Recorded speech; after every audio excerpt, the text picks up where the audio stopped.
Welcome to the Game Sense Football Podcast. I'm Ewan, and he's Nas. Hello. And in today's episode, we preview Euro 2024 and offer up some of our terrible predictions. So stay tuned. Terrible, yes. So it has come to our attention that some of our listeners do not know that we have social media channels. So we post on Instagram quite regularly, right, Nas? Quite regularly, yes, a few times a week. We have previews and sort of highlights of each episode, especially when we have guests on the show. Yes, so please do take note of our Instagram account. You can find the links in the descriptions. Do follow and give us a listen on that platform as well. So Nas, is there any destination in Europe that you'd like to visit that you haven't been to before? Anywhere that has captured your imagination in some way or another? Aside from Manchester, where I've never been, one place I've always wanted to go, from a purely footballing perspective, I want to go and watch a Dortmund game. Why? The yellow wall and all. Oh, okay. Do you have any destination in mind that's not football related? Not football related. I never really saw the appeal of going to Amsterdam. Some people like the city for a few not so legal reasons, but I was always meh. I mean, I like Ajax, but I remember when a few years ago I was working on a documentary, a football documentary about Amsterdam, just the city is more beautiful than I thought it was. So I would like to visit Amsterdam. You should go. I've been to Amsterdam. Wonderful place. It's on my list. Now on to the Euros. So before we dive into any predictions or run through any of the groups, I want to talk about the tournament format real quick. So, there will be 6 groups, 4 teams each, and the top 2 teams from each group will be guaranteed a spot in the knockout rounds, 16, and 4 of the third best teams will be going through as well. So, when this was introduced, I was actually immediately taken aback at how little teams actually get knocked out after the first 3 matches. Exactly. Yeah, but of course, if you're a Portugal fan, you argue differently. Since, Yeah. they actually won the 2016 competition after finishing third, and they drew all of their group games, if I'm not mistaken. What are your thoughts about this, Nas? I don't like it when fewer than half the teams are eliminated at any stage. There's no point. Seems wrong, yeah? Yeah. Like a waste of time. 16 of 24 teams go through is, like you said, it's a waste of time. Okay, yeah. So now we've gotten that out of the way. Let's get to the group reviews. Or previews, rather. So for Group A, we have hosts Germany, Scotland, Hungary, and Switzerland. When I was looking at some of the information about all these teams, I was actually blown away by how low Germany are in the FIFA rankings now. Yes. They're actually 16th. 16th? Oh, I didn't know that. Incredible. Yeah, they've had a bad few years ever since that horrendous World Cup. And even, if you remember, they lost to Japan, remember? And that's what got Hansi Flick sacked. First ever German manager to get sacked. It's like you said, they've been having a bad run at major tournaments. They haven't actually won a knockout game at any major tournament since Euro 2016. Is that true? That's a long time. That is a long time. Yeah, indeed. But I think safe to say, I think they'll be one of the top 2 teams in this group. Yeah, I have them down as going through fairly easily. The issue with Germany now, and maybe for the past 8 years, I guess, is the fact that they don't have a good striker. But this year, their midfield, Toni Kroos, Florian Wirtz, Jamal Musiala, and they finally called up Pascal Gross. A lot of creativity there, but they just have to finish the chances that they will create. Exactly, yes. So between the next 3 teams, Scotland, Hungary, Switzerland, who would you have down as number 2? Number 2 in that group, I have Hungary going through, actually. Interesting. Why Hungary? Simply because I don't really have faith in Scotland. They have, Andy Robertson, Scott McTominay, but they also have like John McGinn and Billy Gilmore. Actually, the midfield is very strong, but I feel like they don't have the big game composure where all those players are quite solid, but they're just lacking that little bit extra, for when they get to the tournament. Their experience in a major tournament, Yeah, and Switzerland also, keeper Jan Sommer, centre back Manuel Akanji, they have Granit Xhaka, they have a spine, they have all won leagues. in the past 12, 24 months. It's Yep. not a bad team, but again, no good attackers. The best striker is probably Brie Lambolo, who, 10 years ago, people were talking about him being a Wonder kid, kid. and he's not Yeah. done anything since. Noah Okafor is the same, and Sheridan Shaqiri. Yeah. So, Well, Switzerland, mhm. together with France, they are the only European team to have reached the knockout stages in each of the last 5 major tournaments. Really? Yeah, Switzerland. Switzerland, I remember, were the only team not to lose to Spain in the Euros that Spain won, I think. Yeah. 2008. Yeah. So Yeah. Switzerland, although not having a very good attack, but I think at the back they're pretty solid. Yeah. So I have Hungary going through for 2 reasons. One is Dominic Szoboszlai, who I think is a great player, youngest captain at this Euros. And also, this is a bit of a sentimental choice, but they have a defender called Baton Balo, who I have never seen play in my life. Okay? Okay. But he plays for Parma. And when I play FM, I tend to manage Parma just because I like the jersey. And in FM, he's always amazing. I see. So that's why you chose Hungary. Yes. Yeah, I mean, I think they do have a good shout at it. They were unbeaten, if I'm not wrong, unbeaten in their qualifiers for Euro 2024. So perhaps they have a good chance. I think it's going to be close between the three of them. Yeah, I think so too. I would go with Switzerland, based on the record so far. So I think what we're going to do is identify a key story, a breakout star, and a flop for each group. And what are your thoughts on Group A? I think all the teams are actually pretty evenly matched, I would say. Yeah. And for Scotland, they did beat Spain 2-0 Yes, they did. in the qualifiers, both goals by Scott McTominay. Scott McTominay. And do you know that if Scotland qualify, there is actually a chance? I'm not going to go deep into that, but basically, if they do make the quarterfinals, they would actually there's a chance that they will face England. That would be quite interesting. Yeah. So are you saying Scott McTominay is your breakout star for Group A? Nah. No. But I think it is going to be the perfect tournament for Florian Wirtz to actually stamp his reputation as one of the best players in the world, right? Yeah. So he's had a stellar season with Leverkusen, and he's lucky in the sense that he can follow it up with a stellar performance in a major international tournament immediately after that. He can ride the wave, basically. Yes, I am with you on that, and I think that's going to be a running theme in this episode. Yeah, at least for me. Yeah. Personally, I think Scotland is going to flop. I don't think they have that. I don't think the expectations are very high, but I think even with low or tempered expectations, they will flop. I would put them as 4th place as well. Let's move on to Group B. Okay. Arguably the group of death this tournament. Italy, Spain, Croatia, and Albania. And just a little fun fact as well. Spain, Italy, and Croatia are the 8th, 9th, and 10th ranked teams in FIFA World Rankings. I assume Albania are not 11th. Multiple of 11, 66. Close enough. They're the second lowest ranked team in this tournament. I think Spain must be the favorites for this, even though you do have Italy in there who have who are the reigning champions. Right? But Italy is a bit of a wild card at tournaments. They either do really well or really badly. So can't really go past Spain there. Can't really look past Spain for the top 2 positions. Italy, if they actually successfully defend their title, they would be only the 2nd team to have done so in the Euros. After the first team being Spain. Yeah. 2008, 2012. Yeah. I'm with you on that. I think Spain's problem is actually also Italy's problem. They don't actually have reliable, good attackers. Spain still using Alvaro Morata, for Selu.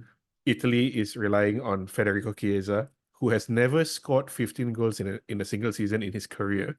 And Stefan El Shaarawy is in the squad. Incredible. Stefan El Shaarawy was in China a few years ago, Yeah. Italy have not had a good preparation for the tournament. They drew with Turkey and somebody else, I think. But Spain had beat, Andorra and Northern Ireland. Not amazing opposition, but very convincingly. Be interesting to see if Pedri plays much. He's so good, but has had a season. He spent most of the season injured. But then Gavi, the other Barca wonder kid, is injured and out of the squad. Oh, you know, I have a fun fact about Spain. Go on. They've only lost 2 of their last 22 matches in the Euros. Okay? Okay. And those 2 matches came against Croatia and Italy Oh, in that's 2016. interesting. Yep. That's What a that's good. coincidence. Yeah. Yeah. And Croatia, you know, they've done very well in the World Cups. Not so well in the Euros. But in the World Cups, they've reached the semi-finals 3 out of 6 appearances, which is incredible. So Croatia with Luka Modric, Mateo Kovacic, Marcelo Brozovic, Perisic, so many other really solid midfielders. I mean, Luka Modric is more than solid, but it's a very aging team, and Very. I cannot. I like them. I love Luka Modric, and to be fair, I have them going through, but I don't think they'll go very far. Well, so for me, it'll be Spain and Croatia as well. Interesting. Yeah, that's what I have. Italy in third place. I mean, Albania. Silvino is the manager, and I think they'll be hard to beat, but I don't think they'll do much. It's the Arsenal fella, right? So Silvino, Arsenal, Barcelona. Yeah, the left back. Yeah, I think basically the key story for this group is Italy versus Spain. I have Spain going. We both have Spain top, right? But I think it all depends on. I say Italy, Spain, but basically it depends on how Italy do against everybody else. But I have Italy as the flop of the group. I would say, you know, let's keep a lookout on whether Italy will actually finish below Albania. Remember the time when they won the World Cup 2006. So in 2010, the next edition of the World Cup, they actually finished below was it Slovakia, Slovenia, one of those, or New Zealand as well, right? New Zealand, flop. Yeah, big flop. It flopped real bad. Yeah, as you said, they have previous for flopping at major tournaments, and I have a feeling this is going to be another flop year. I still think they'll finish above Albania, but third is going to be a flop for them. However, I do think that they might have the breakout star of the group. There's a defender called Alessandro Cagliafori, centre back for Italy, plays for Bologna, if I'm not wrong. He's very, very good, very elegant, old school Italian defender. I'm not sure if he'll play. That's the thing. Yeah, but I think the main guy in the middle to lead the charge would be Nicolo Barella, most definitely. Yeah, solid. Had a fantastic season with Inter as well. Interestingly, Albania actually finished top of their Euro qualifying group. I did see that, yes. Ahead of Czech Republic and Poland. Not fantastic teams, obviously, but still, I think it's an achievement and it's pushing above their weight. Yeah, definitely. Spain also has Alex Grimaldo, another Leverkusen star. He only made his Spain debut late last year, less than 6 months ago. The guy's almost 30, right? Just over 6 months ago, yes. But I'm not sure if he'll play, but if he plays, then it'll be fun to watch. I mean, that position was previously locked down by Jordi Alba. For a long time. For the last decade or so, right? So, okay, great. So I think we have Spain and Croatia for Group B to go through. We shall talk about third place later on. So Group C. Now, England, Denmark, Serbia, Slovenia. So England, we actually covered in a little bit more detail in the previous episode. They're actually the bookmakers' favorites to win the tournament. Imagine that. Golden generation. Actually being favorites. Actually being legitimately favorites this time. You know, it's not like the media saying that they're favorites, right? Yeah. I mean, I think they definitely have easily the top 2 squads at the tournament. The question is, what's the best starting lineup? And of course, they have issues at the back. No left back and no aerially dominant centre back, which might be an issue in this group specifically. Yeah, Harry Maguire misses out. He's a favorite. He's been a favorite of Gareth Southgate thus far, right? Yeah. You know, through regardless of form at club level, but with England, he actually delivers a lot of the time. Yes. And he misses out through injury. Other players who have missed out? Marcus Rashford, Jordan Henderson, Raheem Sterling, Jack Grealish, James Maddison are probably the big names missing out. Still no idea if Luke Shaw is going to be fit, so left back is the other concern.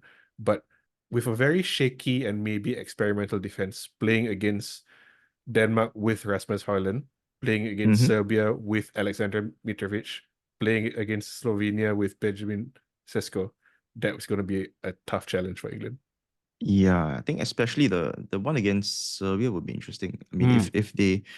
if really they let the ball go to the strikers, they could be bullied quite a bit, right? I mean, Mm. there's Mitrovic, there's the Juventus guy, what's his name? Vlahovic, Dusan Vlahovic. And Yes. Milinkovic-Savic in midfield. Oh yeah. Yeah. Yes. Wow. Yeah. So That's a a very lot, physical team. very Yeah. physical team against probably for once a not so physical England. So I still think they'll go through, but they lost to Iceland the other day, so not the best. Yeah. Mm. Yeah. That was not so good. Yeah. Yeah. So one interesting thing, Mhm. Tom Heaton got I called up, did see but that. but Yes. not part of the playing squad. Yeah. So Tom Heaton getting called up because he's a good trainer, good in the dressing room, that sort of thing, right? Mm-hmm. Really nice for Tom Heaton. But what I don't understand is people have said that about other players, for like Connor Cody, for example, for England. So Yep. why have they never done it before? Why was Connor Cody part of the squad when he was just there to make people happy? I don't know. So I don't even know, like, so to what extent are teams able to call up all these like additional stuff to support the training squad? I think they can bring as many as they want. Really, they probably, in terms of operations for on ground, they probably, each team Mm-hmm. probably has, let's say, like 50 passes for accreditation, maybe a bit more. Uh, And then if they want to call up, if they want 100 people, 50 of them can't go on match day. And it's okay. just a case of whether the individual FA wants to pay for their flights and accommodation. Or that's my guess. Of course. Okay. Yeah. Well, interesting still though. Like a big deal is being made out of this Tom Heaton call up thing. I think Harry Kane will should perform well again. Whether or Mm. not his luck carries him or stops him, that's another matter altogether. For a first trophy. Yeah. Which player do you think will be a surprise for the England squad? For the England squad, I have a feeling Declan Rice is going to flop. Flop. Flop. Oh, He's had a brilliant season for Arsenal, but for England, yeah. he plays a different sort of role, and I think he's going to struggle. Well, let's see about that. But I think we can safely say that England will be one of the teams to go through. I have England going through top. I have Denmark as second place. Denmark. Mm. Denmark. Since winning the Euros, surprisingly, in surprising fashion, in Mm. 1992, they haven't actually done too well, right? Have they? Not so much. I Yeah. agree with you, but in Denmark, I have the breakout star of the group, which is Rasmus Højlund. Rasmus Højlund. I don't think Rasmus. that's gonna be much of a surprise. He's my breakout star as well. Mm. It's interesting. I saw this stat. In Denmark's last 33 games at the Euros, which is basically the historically, their 33 games, they have produced an average of 2.79 goals Mm. per game, which is I think A the lot. highest, Yeah. yeah, of all the teams that have played more than 20 matches. So those who wanna, do a little betting, take note. Yeah. So Denmark, I would tend to agree. Serbia could be a dark horse in this, Mm. although with all that physicality in the team, I'm not sure about, in terms of their technical ability. Mm. Yeah, to play a good flowing football that's good enough to really help them succeed. Milinkovic-Savic in central midfield is probably their best player, but he's been playing in Saudi for this season, so maybe he's a bit rusty in terms of playing against the opposition. Yeah, I mean, quite a bit of Saudi players actually got called up, Yeah. right? Yeah, there's Yeah, so two notable ones which we'll come into later. yeah, exactly. Yes. And Slovenia, well, can't really see them Yeah. getting much I from mean, this. mentioned Benjamin Sesko earlier. He's been transfer target for many of the top clubs for like 2 years now, still hasn't moved. And they have Jan Oblak. Again, wonder kid for 10 years. He's already like 30, 31. Yeah, but as far as goalkeepers Mm. go, 30-31, still Oh, spring definitely. chicken. Definitely, yeah. Yeah.